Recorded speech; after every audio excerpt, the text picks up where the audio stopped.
The first time it happened, I was only a child in elementary school.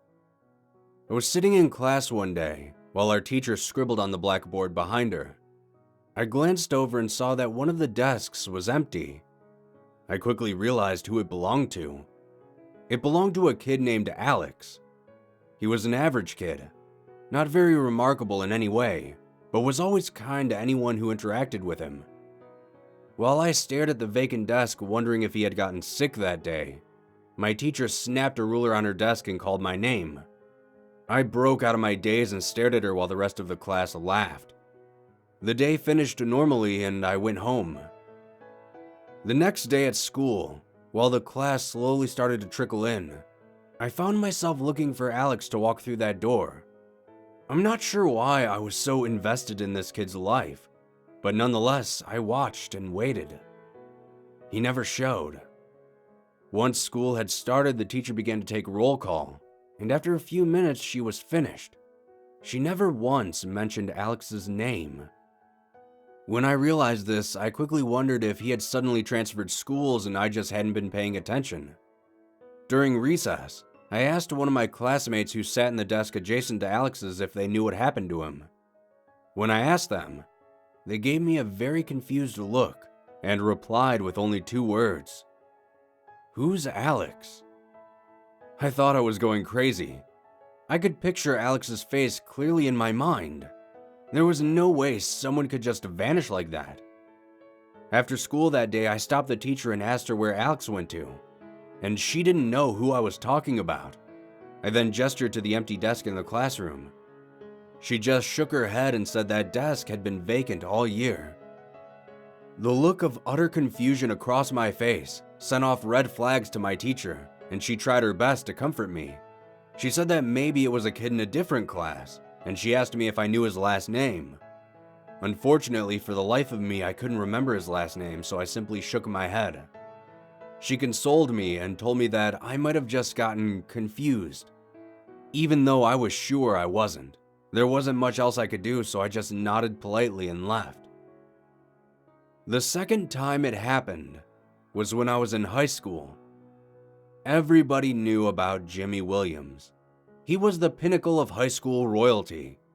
He was the captain of the baseball team, was dating the most popular girl in school, and surprisingly, was quite smart. He had nearly perfect grades in every one of his classes. I used to jokingly wonder if he had sold his soul for greatness. I found out sometime after that his father was extremely strict and made sure he focused just as much on his grades as he did on his sports. Contrary to the stereotype, however, Jimmy was a very kind person. Whenever he'd see someone getting picked on or bullied, he'd challenge the bully to do it to him. They'd sheepishly back down and storm off, while Jimmy would just chat with the victim. Jimmy and I weren't particularly friends, but him and I had lockers right next to each other.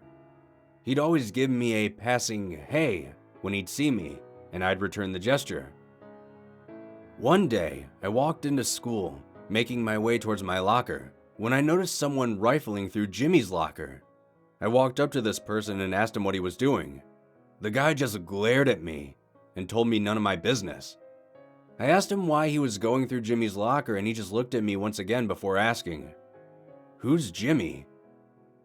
When I heard him say that, I felt a wave of familiar confusion pass through me. I replied, "Jimmy Williams, captain of the baseball team?" The guy just shut the locker and replied with, "Never heard of him," before walking off. Luckily, I had a friend who was on the baseball team. After school, I went over to the diamond and asked him if he knew where Jimmy was. My friend just gave me a blank look and said he didn't know any Jimmy. I was starting to feel like I had lost my mind. Just then, Sarah Clark, Jimmy's girlfriend, was walking by. I stopped her, asking her if she had seen Jimmy anywhere. She appeared confused and shocked by my sudden interaction and quickly walked away. After that, I ran to the school's office and asked the receptionist what classes Jimmy had. She asked me why I wanted to know, and I told her that he and I had a project together. After typing away on her keyboard for a few minutes, She said there were no records of a Jimmy Williams attending this school. Before she could ask my name, I briskly thanked her and left the office. After I got home, I spent the better part of the evening searching for any sign of Jimmy on the internet, but there wasn't any. It was as if he had been completely erased from existence. But what was odder than Jimmy simply disappearing was why I was the only one that knew about it. Everyone else had no clue who he was or why I was even asking about him. The years continued, and despite my mental instability, I tried my best not to think about the strange occurrences. I had graduated and had gotten a job as a cashier at my local grocery store. I was relaxing on my day off when I had received a very irate phone call from my boss asking why I wasn't at work. Confused, I told him that it was my day off, that today was Mark's shift at work. He simply brushed off my excuse and told me to come into work immediately. I quickly got ready and drove to work. When I got there, my boss laid into me for being lazy and trying to come up with a lame-ass excuse. In a fit of rage, I stomped over to the clipboard in the break room which had our schedule on it and pointed angrily to today's date. My boss just glared at me for a moment. I could feel uncertainty well within me as I realized what was happening. I nervously turned to the schedule on the wall and saw my name on today's date. Not only that, Mark wasn't on the list. Neither was Katie or Ed. All three of them, whom I've worked with for months, weren't on the schedule anymore. I could feel my pulse quicken and beads of sweat begin to form on my forehead. My boss, upon seeing this, changed his tone to a more sympathetic one and sent me home for the day. Not long after that day, I started going to therapy. My therapist, albeit kind, didn't seem to grasp what I was telling her. She thought I was fabricating all of these people in my past. She mentioned the term imaginary friends on more than one occasion. When we weren't talking specifically about that problem, however, she was quite understanding and had been helping me get through the more stressful parts of my life. It's been close to 4 years since the last time I had an incident. I was utterly convinced that therapy had helped me banish all those negative fabrications from my mind. My work life had improved. I had gotten a new job as an accountant for a company. I had become much more social. I had even gotten myself a girlfriend, Cassie. Everything in my life seemed to be progressing normally. Then, a month ago, as I stepped outside to head to work, I froze dead in my tracks. I could barely believe my eyes. Half of the houses on the other side of the street were completely gone. Once a neatly aligned row of houses was now littered with vacant lots. I was rooted in place on my porch staring out at the neighborhood, when suddenly, a hand rested upon my shoulder and asked me if I was all right. It was Cassie. I swallowed my nerves and nodded.